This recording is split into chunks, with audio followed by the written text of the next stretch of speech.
Même vos propres enfants ne pourraient pas les aimer de la même manière.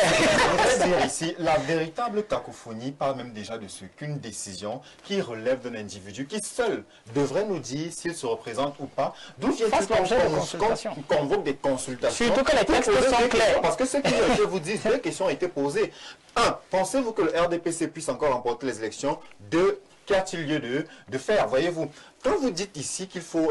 on ne peut pas parler de Dauphinat parce que nous sommes en démocratie. Mais écoutez, vraiment, je rejoins un peu ce téléspectateur du Sénégal qui nous disait le RDPC est en train de nous distraire. Nous sommes à 3 mois, voilà, donc de la tenue de l'élection présidentielle. Moi, je suis un homme de marketing et de communication.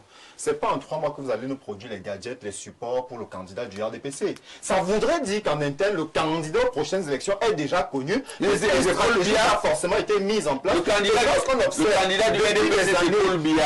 C'est-à-dire, si vos alliés choisissent de quitter la barque en 2025, dans les années précédentes, il y avait un consensus, tout le monde était d'accord. Mais ceci voudrait dire que le dauphin que vous refusez d'admettre qui a été choisi ne fait malheureusement pas le consensus. C'est-à-dire le dauphin qui a dit que il n'y a pas de dauphin. Si des gens choisissent de quitter la barque, qui ne sont pas d'accord. Vous avez l'information? Il n'y a pas de dauphin. Je vous dis encore, il y a un préavis qui se prépare. Le candidat du RDPC, c'est Paul Biya. Vous avez pris la peine de préparer votre campagne électorale. Et vous savez,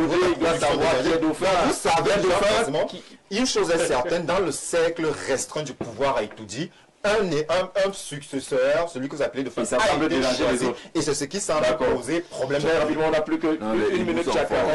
Jean-Jacques, tous ceux qui ont quand même fait de manière élémentaire les cours de leadership savent que à un niveau, on vous apprend qu'il n'y a pas de leader sans...